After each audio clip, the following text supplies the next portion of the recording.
fellas, let's jump into it, man. We spent a lot of time talking about Eli, but I really think we could look at 2019's wide receiver draft class as I think in a couple of years we're gonna say, man, this might be one of the greatest wide receiver cores of all time. We got names like Terry McLaurin, AJ Brown, DK, and very underrated Deontay Johnson in Pittsburgh. We got Hunter Renfro and my boy N'Keal Harry. I'm kidding. I'm like that Over was him. rough. That was rough. We So got unreal. Hollywood Brown, Debo Samuel, McCole Hardman, Darius Slayton, and just throwing in Paris Campbell. And there's so many more that we could Travis even. Fulgham. Yeah, what the There heck? we go, Travis. There's a lot Oh, let's of just talent in that let's list. throw in Gunnar Olefs, whatever the hell his name. Olszewski. Was he 20? I Also, thought he was 2018. I thought he was undrafted. Something No, like he that. was the John. I think he was this year. Oh, okay. Undrafted. That's a pro. but That's an all pro, yeah, right?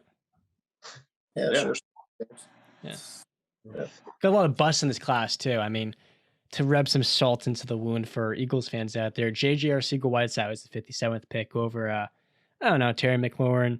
Deontay Johnson was picked after him, and so was DK Metcalf or Hunter Renfro. So Hunter though was like a 5th round pick, so I won't hold it against Philly. But hey, I mean, AJ Brown now is pretty good. Sorry to cut you off, Jess. no, it's all good. So, guys, I want you guys to break it down. Give me your, I don't care, top three, top five, top seven. I'm gonna Look give you my at this, top look at this draft top class. 10. I got Oh, AJ Brown as the best receiver from this class. It's gonna be a hot take that people could have the best production. I'll get to that guy in a moment. Terry McLaurin, number 2. Debo Samuel, number Wow. 3. Deontay Johnson, number 4. DK Metcalf, number 5. I tussled with those two. I think it's tough. I priced in what Deontay can be in a ceiling compared to what DK has already shown.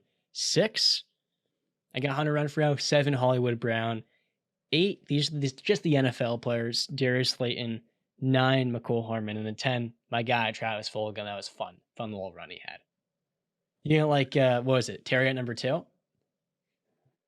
I No, think just Debo at number 3. I think he and San Francisco are the perfect fit. And if you throw him into a different offense, in most cases, he's not having what was it, 600 yards he had last year. I don't think that can be replicated in most other places. I look at Terry and I say to myself, he hasn't had the quarterback consistently. I mean, look at all the quarterbacks he's had: Alex Smith, Taylor Heineke, Ryan Fitzpatrick for a game, Kyle Allen. It's been a constant rotating cycle. He's also a year and a half younger than Debo. I think he's more durable. I think there's even more upside to tap into with Terry. And with AJ Brown, it's to me a similar story. The production has consistently been there, but he's been a run heavy offense. It hasn't been the focal point of AJ Brown. You're talking about Ryan Tannehill before he's solid, he's good. What top 20, what 17th, 16th best quarterback in the game, maybe 14 on a good day. AJ Brown had 1,000 yards almost in his first 3 seasons. And I think in terms of yards after the catch, the contested grabs, Yeah. AJ Brown is just a different animal. I look at Debo and I say, yeah, he had the highest peak this last season, but I don't think the longevity with him is really going to be there. I worry about the injuries, and I don't know if he can necessarily sustain that. It's not Uh, because the contract stuff, him not signing little kid's autograph. I just think he and San Francisco are the perfect match. And I look at Deontay, he can do this stuff in other places, but sorry, hit no, me up. I don't know.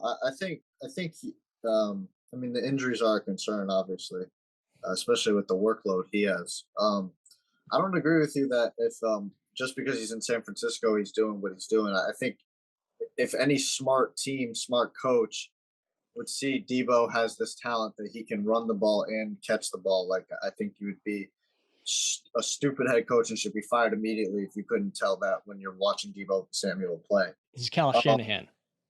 yeah, I understand Scott How many Shanahan. coaches can do what Kyle Shanahan can do with that running game? That's just a turnstile with the running backs. And you see with the receivers too, they may get thrown in the doghouse, but I mean, No, Debo's the perfect fit for them. I don't think he no, can do this in I Pittsburgh. understand that, but they would still use him similarly that the way Kyle Shanahan, like they would run the ball with him, they throw the ball to him on screens, they'd use him as a regular receiver, like they would, they do the freaking 100 motions in one play, and this guy goes here, whatever the hell, they would do it because we're starting to see like um the coach in his division, Super Bowl champion coach Sean Sean McVay, McVay. he would be able to use him easily.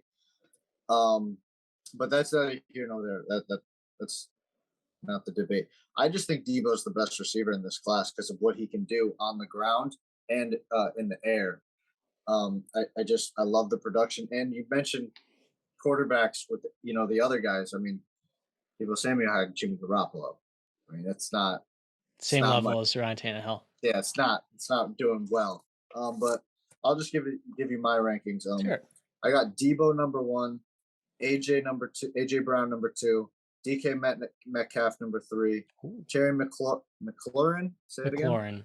McLaurin number 4, Deontay Johnson number 5, Marquise Brown number 6, Hunter Renfrow number 8, and then Darius Slayton number I don't know what I said. Hunter Renfrow number 7, Darius Slayton number 8, and then I got these other 3. But N'Keal Harry's at the bottom of my list because he's Do you have a gap? stud. Do you have like Gunnar Olszewski in that one gap and then N'Keal Harry?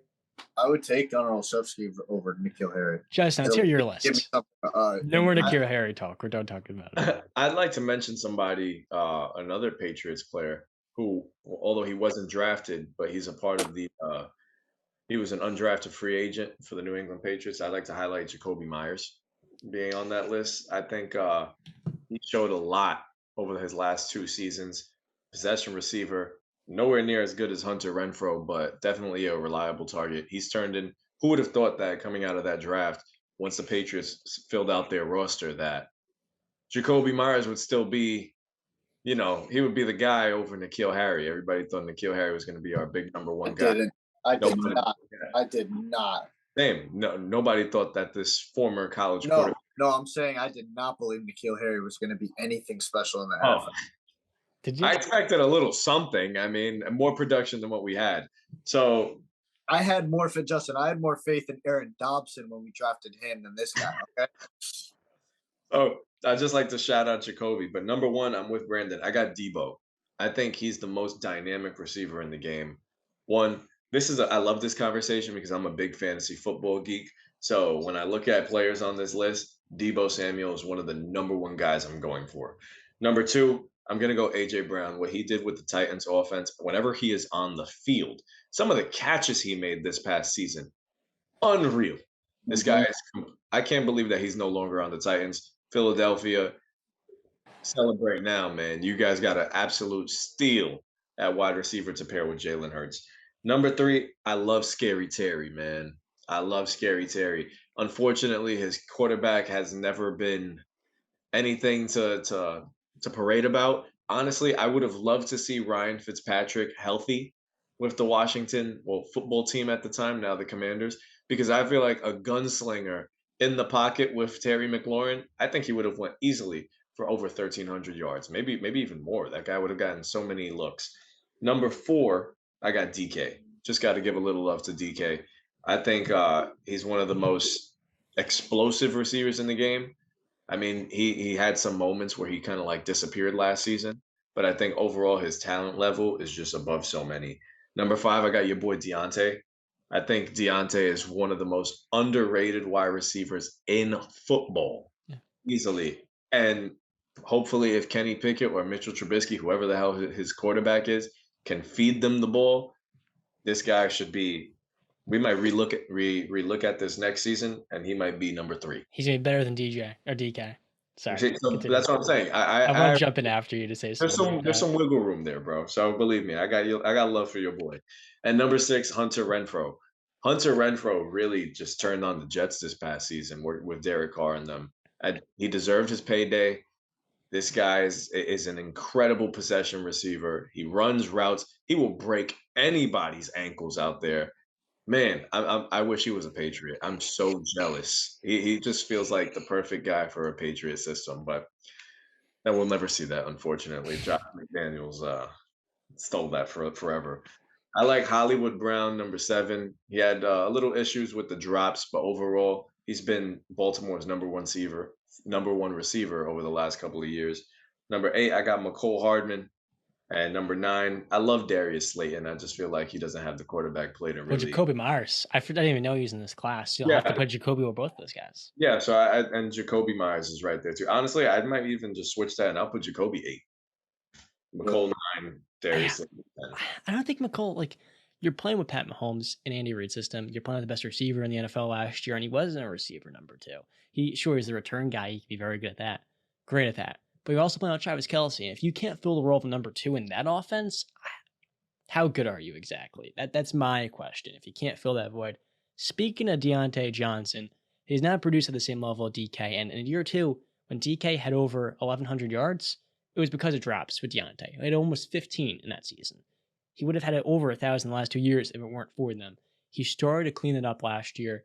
Toward the end of the year in December, it's not that he can't catch, it's concentration stuff where he's trying to make a play before he's got the ball. To me, the reason why he will have a better career than DK is that he's a more dynamic route runner and receiver. You look at Russell Wilson, one of the 3, 4, 5 best deep ball throwers in the NFL, and you compare that to Big Ben, who didn't have the mobility, the under, what do you want to call it, the lower body strength that hit Deontay deep. All of Deontay's stuff came short under routes. The yards after catch stuff is low, not because Deontay is incapable of running deep, getting separation, and making a big time play 40 yards down the field. No, it was that Ben Roethlisberger typically could not connect with him on those plays. Now DK is going to have one of Geno Smith or Drew Lock throwing the football. Last year, that was not very pretty in the 3 games he played without Russell Wilson. And I don't think long term he's going to have the same production as a Deontay as Johnson's. DJ's going to have better quarterbacks around him. And I think at the receiver position, you're looking for the most dynamic route runner, the guy who can create space. He's hard to bring down. DK is giant, but Deontay is so slippery. To me, he's going to be better than DK. And I think DK is overrated. I think he's good. It's cool to show him this love, but I mean, how many quarterbacks get to start their career playing with Russell Wilson, who fits your exact skill set so well? I don't think if you put him in Pittsburgh, DK is. You look at Chase Claypool, I think DK would be a little bit better than him if he was in Pittsburgh. And to me, Deontay's already way ahead, way more advanced than Chase. And I think those two players, Chase and DK, are similar guys. See, I'm lower on DK, man. Honestly, if you put Hunter Renfrow over him, I wouldn't bat an eye. To be honest, I gotta keep it a buck. I like Hunter. I'm with you. Brandon, making some funny faces still. No, I don't know. I think I wouldn't. I just think the explosiveness and the athletic ability of DK, the raw talent of DK is just something you can't teach. And it's just, I mean, he's a. You can't teach what any of these guys do. All these guys have their own unique blend. I understand that, but I'm just saying his raw athleticism and stuff. You can't teach that. You can't teach a guy to jump higher, really. But you can say the same thing to Deontay with his elusiveness and how hard he is to track with his slippery movement and route running. He's got more dynamic. Well, route running you can learn over time. You can harness your craft. Well, DK hasn't been able to develop that. No, I didn't say that, and that's an indictment on him. But I mean, you want to look at Randy Moss. He wasn't had an insane route tree. I mean, he could run the routes, but he didn't really want to. It was really post and go, and that's it, and a screen pass here and there. So I mean, and he's a freaking Hall of Famer, second greatest receiver of all time. So that's a pretty successful career, if you ask me.